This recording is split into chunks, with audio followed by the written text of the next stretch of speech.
there will be no corridor. She is throwing something out of the blue.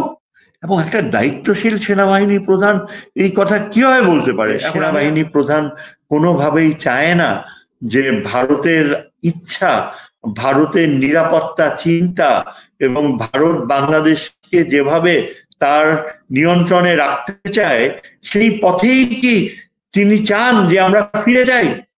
তা না হলে কেন তিনি এই আমাদের ডক্টর খলিলকে বারবার এই করিডোর প্রশ্ন উত্থাপন করে বিব্রত করছে? একজন সেনাবাহিনী প্রধান নিশ্চয়ই অবগত থাকবেন যে খলিলুর রহমানের উপরে কত বড় একটা সেন্সিটিভ অস্তিত্বজনিত দায়িত্ব। এটা আমি একটু এক্সপ্লেইন করি যে কেন খলিলুর রহমানের এই নিরাপত্তা উপদেষ্টার পদ এত গুরুত্বপূর্ণ এবং ভারতের জন্য এটা এত স্পর্শকাতরই শুধু নয়, ভারত কেন আন্তরিকভাবে প্রচন্ড উদ্বেগের সাথে তার অপসারণ দাবি করে, তাকে সরাতে চায়। এবং এই যে অজিত দোভাল ব্যাংককে তার সাথে যে দেখা হলো, তারপর থেকে ভারতীয় নিরাপত্তা উপদেষ্টার দৃষ্টিভঙ্গি খলিলুর রহমানের প্রতি ইটস ওয়ান অফ সারপ্রাইজ।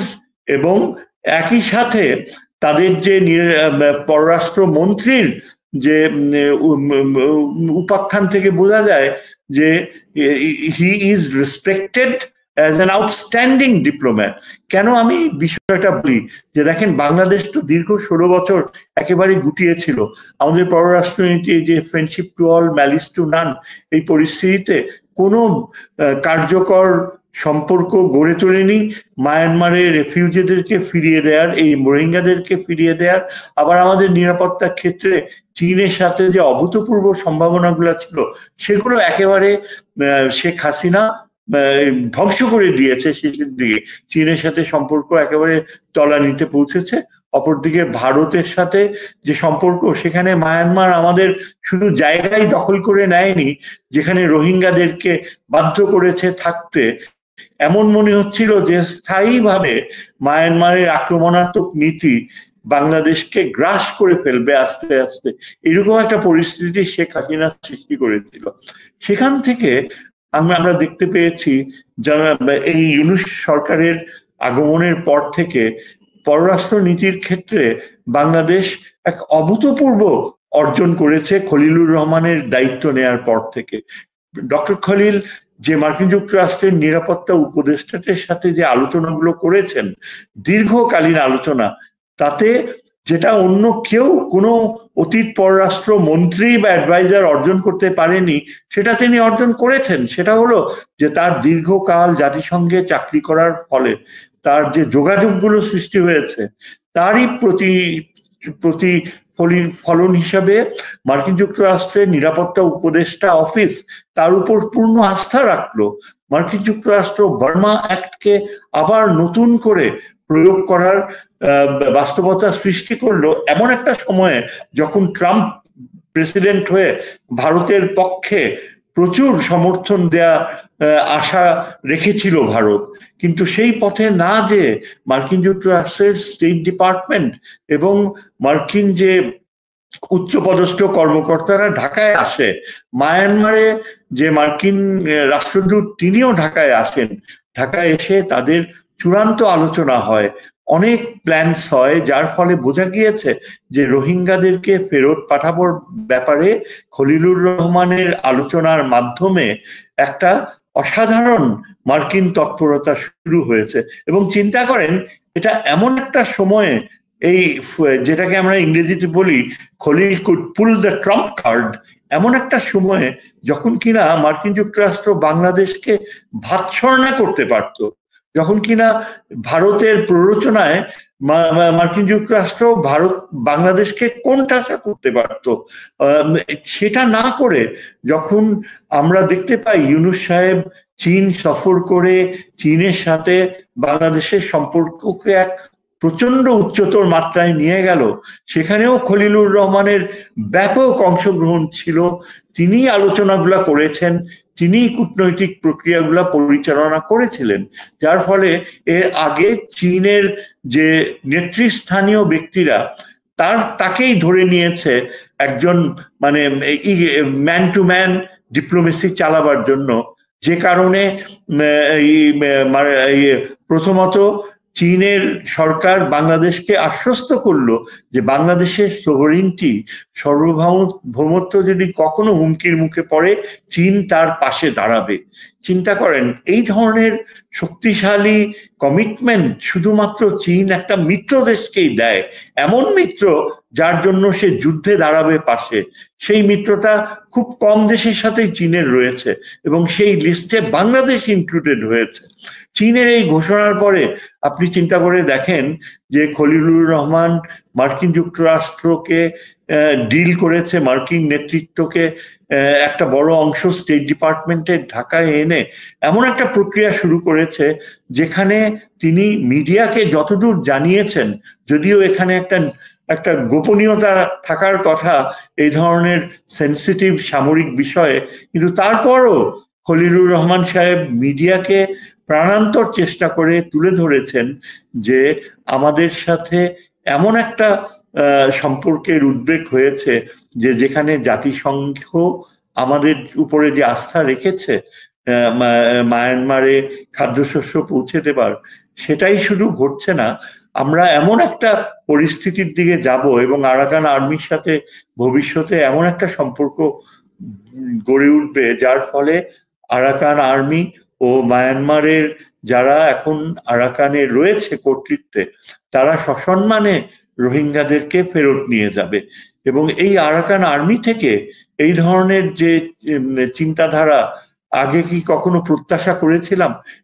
কয়েক মাস আগেও কিন্তু মায়ানমারে তো গৃহযুদ্ধ চলছিল আর আরাকান আর্মি অত্যন্ত কি বলে রোহিঙ্গাদের ব্যাপারে একেবারে ডিসইন্টারেস্টেড ছিল।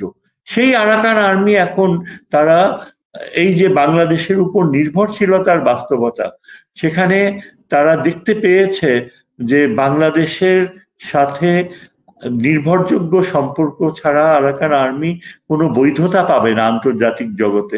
জাতিসংঘের সেক্রেটারি জেনারেল আরাকান আর্মির সাথে যোগাযোগ করার যে প্রস্তাব বাংলাদেশকে রেখেছে, এর মাধ্যমে আরাকান আর্মি কিন্তু জাতিসংঘের স্বীকৃতি পেতে যাচ্ছে। খলিলুর রহমান এমন একটা পরিস্থিতি সৃষ্টি করেছে যে আরাকান আর্মির অস্তিত্ব, ভবিষ্যৎ এবং নিয়ন্ত্রণ করা সম্পূর্ণ ভেস্তে যেতে পারে যদি সেখানে, যেটা টাটমাডা করেছে, ফেমিন কন্ডিশনস যদি প্রিভেইল করতো। এবং এই ফেমিন কন্ডিশনস এখন যদি এভাবে প্রিভেইল করে তাহলে রাখাইন জনগোষ্ঠী একটা নির্মম বাস্তবতায় পড়বে। এবং টাটমাডাও যে প্ল্যান করেছে আইসোলেট করে আরাকান আর্মিকে না খাইয়ে রাখাইন পপুলেশনকে মারবে, এই যে জেনোসাইডাল প্ল্যান, এটা বাস্তবায়িত হলে আরাকান আর্মি কোথায় যাবে?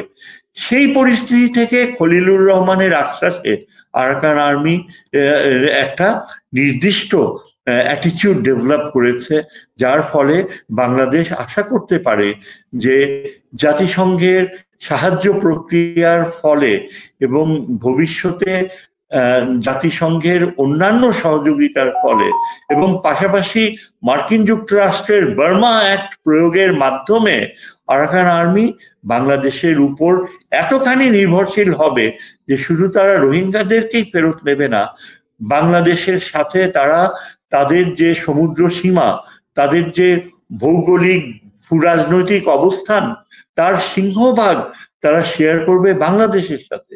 এই জিনিসগুলা আমি একজন এই জিওপলিটিক্সের অধ্যাপক হিসাবে এই জিনিসগুলো আমি দেখতে পাচ্ছিলাম এবং প্রচন্ড আবেগের সাথে খলিলুর রহমানের সাকসেসের জন্য আমি অপেক্ষা করছিলাম যে এটা এগিয়ে যাবে।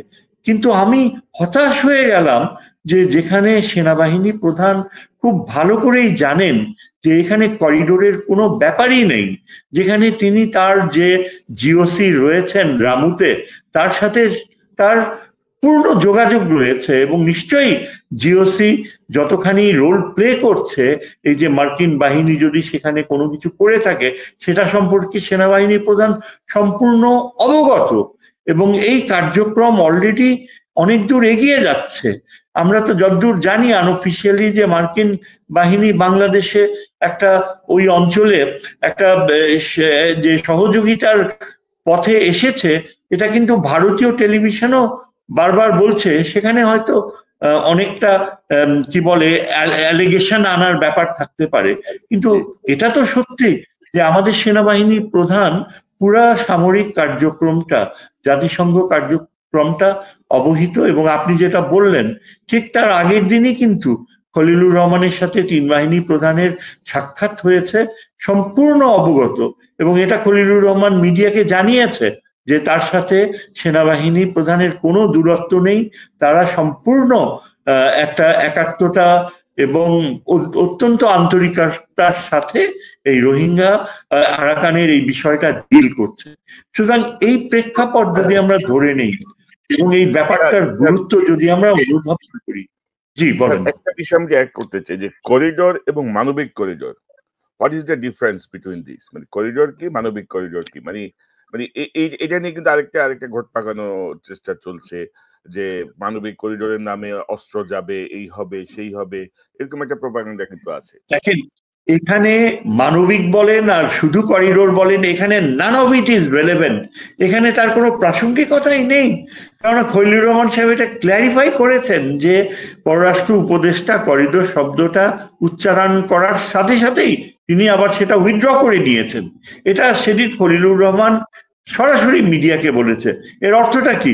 এবং তিনি বারংবার এমফেসিস দিয়ে বলেছে যে করিডোর হচ্ছে যুদ্ধকালীন সময়ে একটা প্রক্রিয়া যেখানে যে বাহিনী এফেক্টেড হচ্ছে তাদের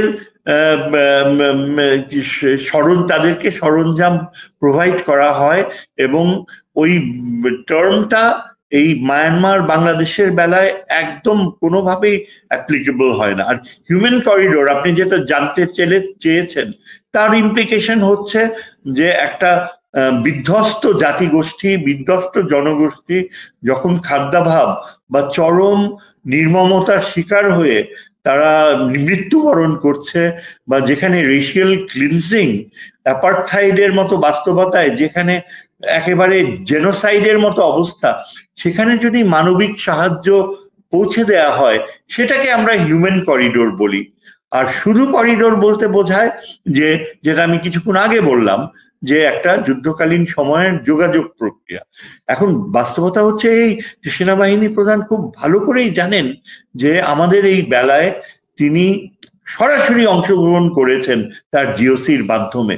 তিনি নিজেই তিনি কিভাবে তার দরবারে এটা বলতে পারলেন যে আমরা কিছু জানি না, আমাদেরকে না জানিয়ে এসব করা হচ্ছে করিডোর প্রশ্নে? আমি এটার উদ্দেশ্য কি? এখন যেটা আমি বুঝতে পারি, এখানে there will be no corridor. She is throwing something out of the blue. এবং একটা দায়িত্বশীল সেনাবাহিনী প্রধান এই কথা কিভাবে বলতে পারে? এখন আমি একজন আন্তর্জাতিক নিরাপত্তার ছাত্র হিসাবে প্রশ্ন করতে পারি যে তার ইন্টেনশনটা কি?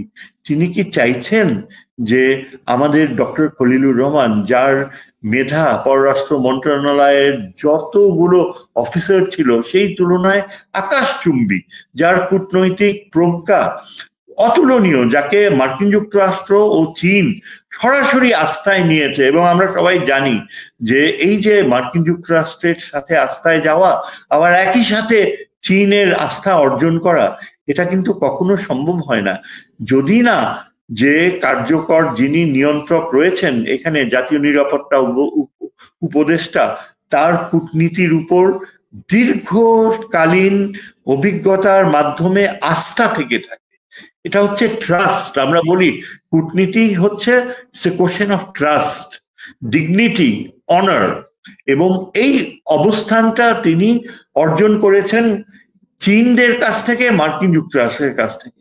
এবং তিনি যদি এগিয়ে যেতে পারেন তাহলে আমি বলবো এই প্রফেসর ইউনুসের এই যে দীর্ঘ সময় তিনি যে থাকছেন, যদি তার একটা অর্জন হয়ে থাকে সেটা এই খলিলুর রহমানই তাকে এনে দিতে পারে।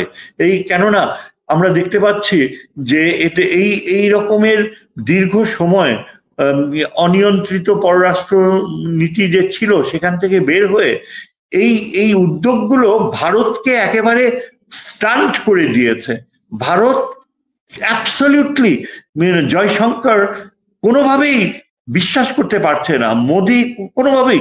এবং তারা কি করছে, তারা বাংলাদেশের উপর অযাচিত সব অত্যাচার শুরু করেছে। এই যে প্রত্যেক রাতে তাদের দেশের নাগরিকদেরকে আমাদের দেশে ঠেলে দিচ্ছে, আজ গত রাত্রেও ঠেলে দিয়েছে। তারা বাংলাদেশে এখনো গুলি চালিয়ে যাচ্ছে, তারা বাংলাদেশের সমস্ত যে আন্তর্জাতিক অব্লিগেশন গুলো তারা ভায়োলেট করছে।